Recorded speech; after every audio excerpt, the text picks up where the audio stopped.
I'm so excited! Please tell me you're ready to run that special program today. As ready as I can be. But I feel I must warn you, again. The science for this is dangerous, unconventional, full of soft science fiction logic. Jules Verne is rolling in his grave. Shush. Activate the program. Yeah, sure.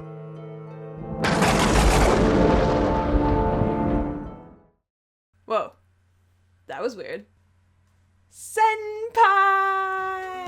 Jen!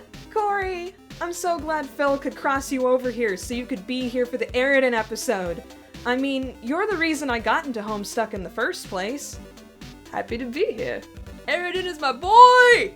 I think everyone who saw the Collide react can agree with that. I'm sure people heard that on the International Space Station. But you're not really into the Fishy Prince. No, I hate Eridan. So the fact that you're here to bounce the perspective for the 1-year anniversary of Fridgestuck is amazing. Need anything else, Miss Jen? Yeah, Phil? I'm gonna have to ask you to leave for the rest of the episode. Why? Well, none of the viewers seem to like you. What? You're kind of rude, restricting, judgmental. I'm your animus. I'm supposed to be that way. And you talk too fast. Well, I never. Fine. See you when you need to send your visitor back from whence she came. Phil, it's just YouTube. It's nothing personal. Nothing personal, she says. Insult a fragment of her Jungian archetypes, but not personal. What the heck? Whoa. Sorry, little robo-dude. Didn't see ya. What? You are not a resident here. Dara, leave the floating eyeball alone. I thought you were gonna show me your newest skateboard trick. A Strider never goes back on a promise. Oh. No. Another Homestuck OC? This is a horrible unforeseen consequence of merging two minds into one headspace. I just hope it hasn't. Villain looks like General Zoid's Ponymaker went haywire. Aw, come on, Ampersand. The My Little Pony movie trailer didn't look that bad. Easy for you to say, Psyche. You're a sea pony OC. Good lord, it's spreading. I've got to find a place to hide. Thank the maker. Back off! My claws are as sharp as my wit. Oh. Phil? It's you. Laurel Leaf, could I possibly wait out this madness inside your room? Certainly. Behold, the brain barricade. But this is a cat tree. Whatever. Come on, I was just trying to brainstorm who the next villain could possibly be in the Vision of Shadows arc. Well, pleasantries out of the way, would you care to start the episode, Corey?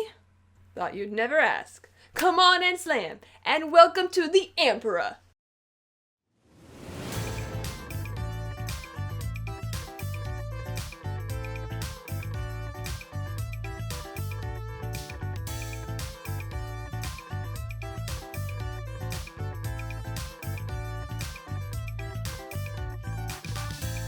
Eridan Ampora was named by Tenebraeus on the old MS Paint Adventure forums.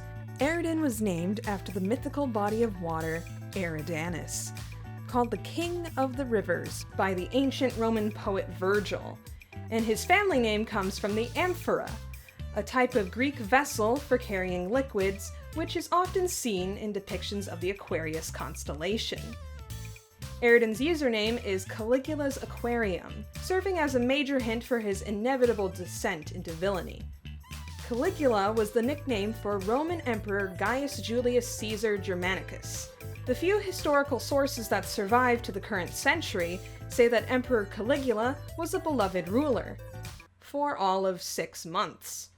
After this, sources focus upon his cruelty, sadism, extravagance, and sexual perversity, presenting him as an angry, insane tyrant who was self-absorbed and killed on a whim. He would also travel to the temple of Castor and Pollux, where he proclaimed himself a god. Records later say that he was assassinated by his own guardsmen after ruling for almost 4 years. You sure you still want to root for this guy? He's associated with some pretty horrible people. You're one to talk, Miss Slytherin. Speaking of Hogwarts houses, Eridan and his ancestor, Cronus, have much in common with the famous boy wizard, Harry Potter. What with their lightning bolt-shaped horns, foreboding forehead scars, revered destinies, and a love for wizardry, magic, wands, and striped two-color scarves. Ugh, the colors. I can't see Eridan as a Ravenclaw. I don't find that very surprising. When talking about his typing quirk, it's very possible that Eridan has a Roman accent. Kanaya has stated in the comic that he has a ridiculous accent, and Homestuck's creator, Andrew Hussey, has said that Eridan pronounces his double V's as W's. This is likely because V is pronounced with a W sound in Latin. You're missing the pun. Huh? The letter V is also pronounced with a W sound when a person has a Finnish accent. Oh. Orphaner Dual-Scar was the ancestor of Eridan Ampora and is the post-scratch incarnation of Cronus Ampora. He was the beleaguered and envious Kismesis of Marquis Spinneret Mindfang and the original owner of Eridan's rifle, Ahab's Crosshairs. It was also mentioned that he had a red rom interest in the Condis, but Mindfang threatened to use this as a means to blackmail him, so that didn't go anywhere. He was prone to jealousy, despising Mindfang's Red Rom games with other trolls, though she was already his Kismesis. The tipping point for Dual-Scar was when Mindfang stole one of his slaves from his ship, presumably Kanaya's ancestor, the Dolorosa, and proceeded to romance her right in front of him. Repulsed and embittered about this display, he rejected Mindfang as his Kismesis and had the slave assassinated, either out of anger or jealousy. Oh man, if only the Signless were still alive at this point. What are you... Because Dual-Scar would have just... Don't you dare. Orphaned him. Jen, what is your... Anyway, Dual-Scar also placed a large bounty on Mindfang's head. He even attempted to inform the dreaded Grand High-Blood of Mindfang's location, but was killed by the Subjugulator for being unable to tell a decent joke. Since both Ahab's Crosshairs and the Fluorite Octet were found on the same ship by Eridan and Vriska, it remains a possibility that Mindfang likely stole the weapon before or after his death, reminiscent of how the trolls take their friends' things and hide them in their chests during Hivebent. Out of all the trolls, Eridan starts off as the closest in fulfilling their ancestors' unfinished business, as he is already following in Dual-Scar's footprints even before Hivebent begins. Relationship-wise, Eridan was once Vriska Circuit's Kismesis. He was able to have a relationship with a fuchsia-blooded royal, albeit pale. He also killed Lucy, and since a Lucis serves as a parental surrogate for a troll, he could come by the title Orphaner, honestly. On top of that, we have jealousy over a love interest's other quadrants, as well as the killing of a Miriam in Rage, 'cause that's a thing. Kanaya didn't stay dead, so that doesn't count. Huh. Fair enough. Eridan seems to be affiliated with the number 311. Eridan answered Karkat's memos 2 times, and both of them displayed the same set of numbers. 3 hours and 11 minutes for the first, and 311 hours for the second. An interesting coincidence is that 311 can be read as March 11th, the month itself being connected to a rather infamous Eridan meme. March Eridan. Nice one, Hussey. Way to keep reminding us of those cute little pigtails. Speaking of the creator, according to Hussey's Formspring, 311 is supposed to represent an emoticon. Since 11 can also be translated in Roman numerals as XI, final number would look something like this.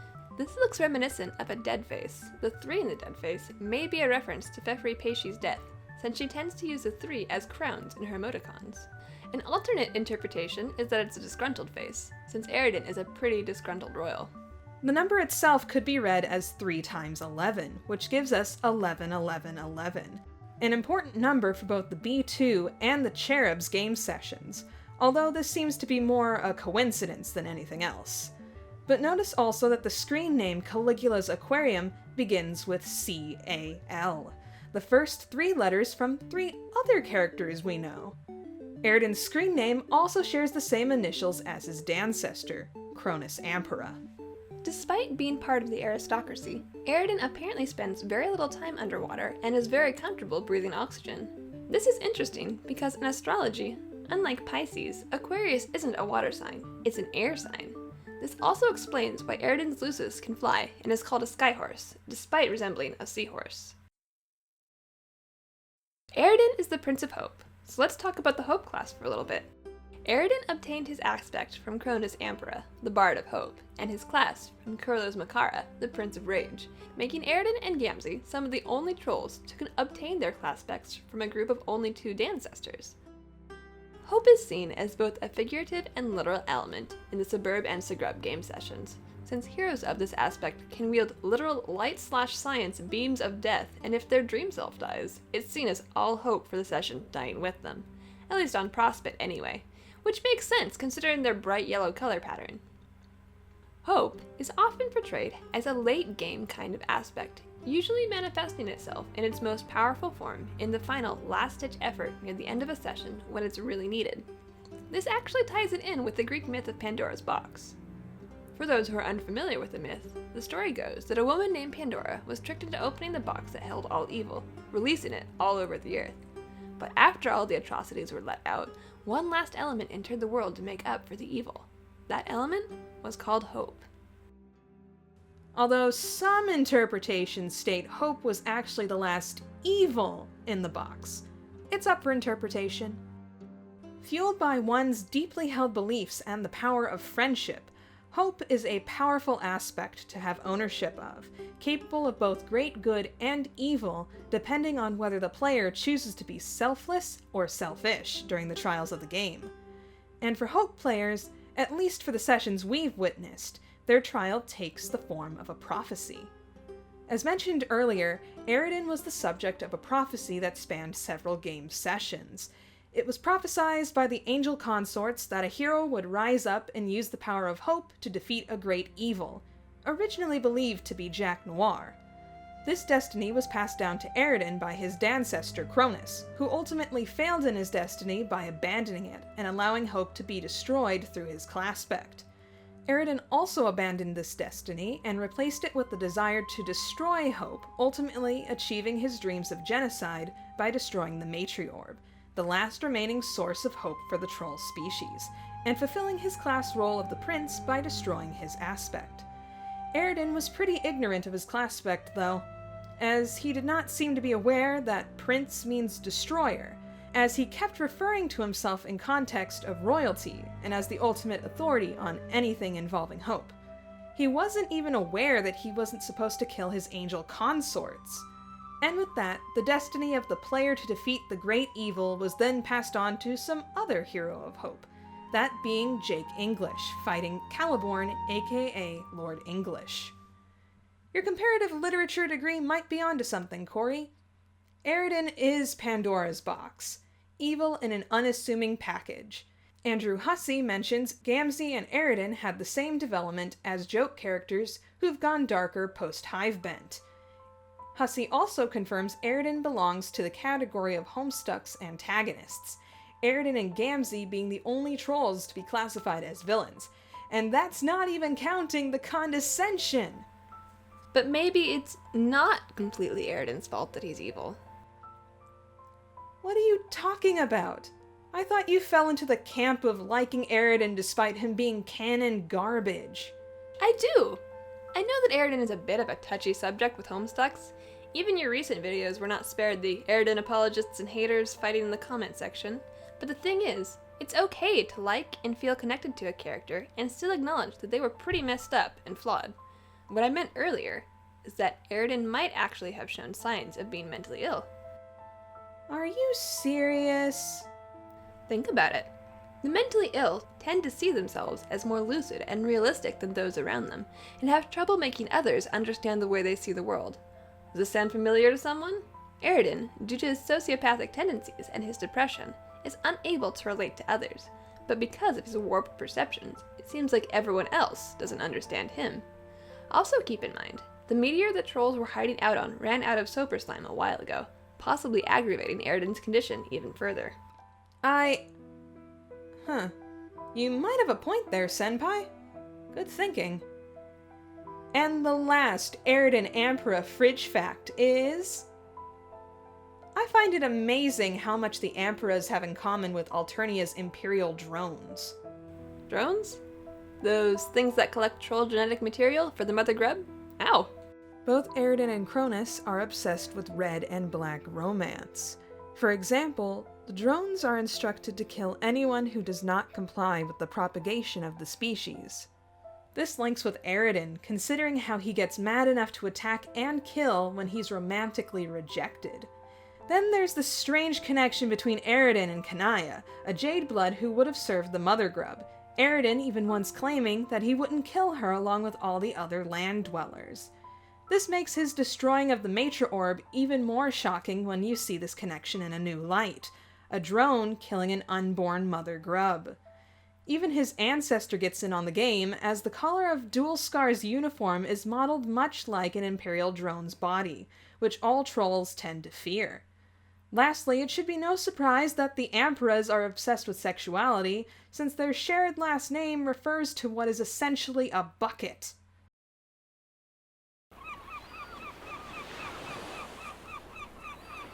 When you think about it, is it really any surprise that with a love life like his, Eridan literally lives in a wrecked ship?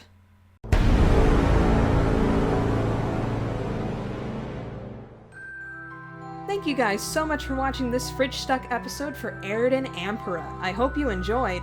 Any facts I missed? Do you have a character or a concept that you'd like to see? Leave it down in a comment below and it might end up on the show someday. Be sure to give a like, comment, subscribe, and share with a friend, and I will see you all next time.